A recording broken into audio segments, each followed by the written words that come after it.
दोस्तों, हम सब हाउसवाइफ काम तो कर लेते हैं, लेकिन कुछ काम ऐसा भी होता है कि हर दिन की टेंशन लगा रहता है। उसी काम को आसान कर देने वाली आज की ये टिप्स होगी। बहुत ही ज़बरदस्त टिप्स होने वाली है। आप सब पूरा वीडियो को देखते रहिए। अगर स्किप करोगे तो बहुत कुछ मिस हो जाने वाली है। चलिए अब देख लेते हैं टिप्स नंबर 1। ये देखिए दोस्तों, इस तरह से अगर हम आयरन करते हैं, अगर आयरन में जंग लगा हुआ रहता है या फिर बहुत पुराना आयरन है, या फिर आपका जो कीमती साड़ी है या फिर कुछ भी कपड़े हैं, तो आयरन करने में हमें डर लगता है कि कहीं ये जल ना जाए, लग ना जाए। इसीलिए तो बहुत ही ज़बरदस्त और बहुत ही आसान तरीका है। ये देखिए दोस्तों, ये है फॉइल पेपर।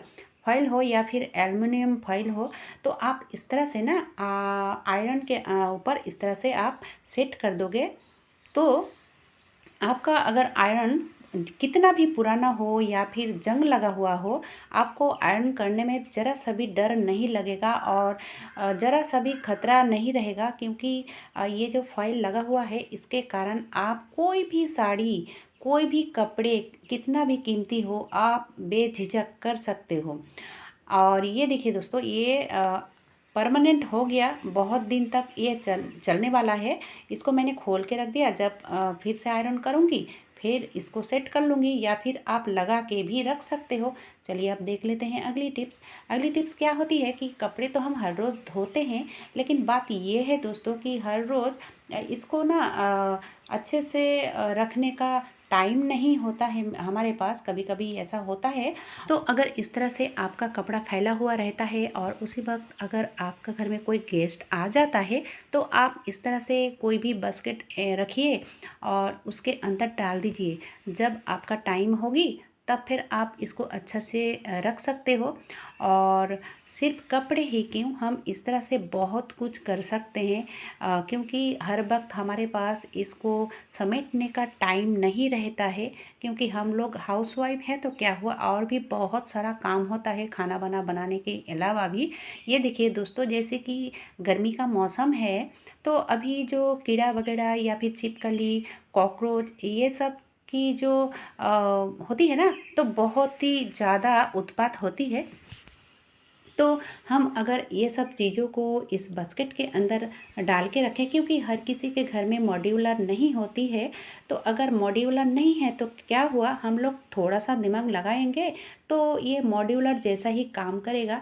क्योंकि अगर इसमें इसको हम खुला छोड़ देते हैं ना, तो रात में छिपकली हो या फिर कॉकरोच हो, इसको जूठा कर सकता है। अगर इसके अंदर डाल दोगे तो कोई टेंशन नहीं रहेगा, इसके अंदर से निकाल के आप डायरेक्ट यूज़ कर सकते हो।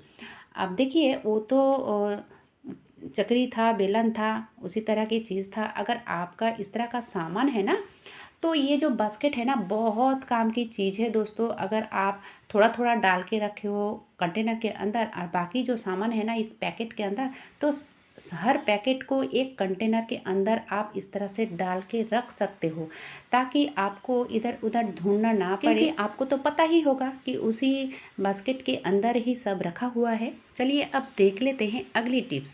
तो खाना बनाते समय हमारे हाथों में तो हल्दी लग ही जाता है। अगर उसी वक्त कहीं जाना हो, या फिर आपके घर में कोई गेस्ट आ रहा हो, स्पेशल अगर गेस्ट आ रहा है, या फिर हमें कहीं जाना है, तो इस तरह से ना आप कितना भी साबुन रगड़ लीजिए, छूटता नहीं है। ये स्पॉट जैसा जम के रह जाता है। तो उस वक्त क्या करें? तो इमरजेंसी के लिए दोस्तों बहुत ही बढ़िया टिप्स है ये। तो हम यहाँ पे लिया है टूथपेस्ट। आप जो भी टूथपेस्ट यूज़ करते हो ना, वही ले लीजिए और इस तरह से नाखून में ब्रश की मदद से आप रगड़ सकते हो, और बहुत ही आसानी से आपका जो नाखून या आपका जो उंगलियां है ना, क्लीन हो जाती है। क्योंकि उंगलियां या फिर स्किन की जो हल्दी है वो तो उठ जाता है, लेकिन जो नाखून की दाग है ना, वो जल्दी नहीं उठती है। तो आप अगर टूथपेस्ट देकर ब्रश कर लोगे ना, तो बहुत ही क्लीन हो जाएगा आसानी से। बहुत ही अच्छा ये तरीका है, आप करके देख सकते हो। चलिए अब देख लेते हैं अगली टिप्स। तो अगली टिप्स है इस रोटी बनाने को लेकर। क्योंकि क्या है कि हमारे हाथों में जो कीमती कंगन होती है ना, तो अगर हम इसमें आग के पास अगर जाकर इस तरह से रोटी बनाएंगे ना, तो वो जो कीमती कंगन है ये ख़राब हो सकता है, या फिर ऊपर की जो गोल्ड है वो छूट सकती है। क्योंकि ऐसा होता है, तो हम कैसे इसको यूज़ करें, यानी कि रोटी बनाते समय हम तो हर वक्त खोल नहीं सकते हैं ना। तो इस तरह की जो मोटे मोटे रबर बैंड होती है ना, तो आप उसका यूज़ कर सकते हो। किचन में आप 2 इस तरह से रबर बैंड रख सकते हो। अगर आप बहुत ज़्यादा खाना बनाते हो या फिर रोटियां बनाते हो, तो इसके ये जो कंगन है उसके ऊपर आप अगर चढ़ा दोगे तो किसी भी तरह से इसमें कोई नुकसान नहीं होगा दोस्तों। बहुत ही ज़बरदस्त और बहुत ही अच्छा तरीका है। तो अगर आप रोटी बना रहे हो या फिर ज़्यादा खाना बनाना पड़ता है, तो इस तरह से आप कर सकते हो। बहुत ही अच्छा तरीका है। कैसा लगा दोस्तों आज का ये टिप्स? अगर ज़रा सा भी आपको अच्छा लगा है तो छोटा सा एक लाइक ज़रूर दीजिएगा, क्योंकि लाइक देने से आपका कोई बैलेंस नहीं कटता है। तो आज के लिए बस इतना ही। इतने समय तक मेरी वीडियो देखने के लिए आप सबका बहुत धन्यवाद।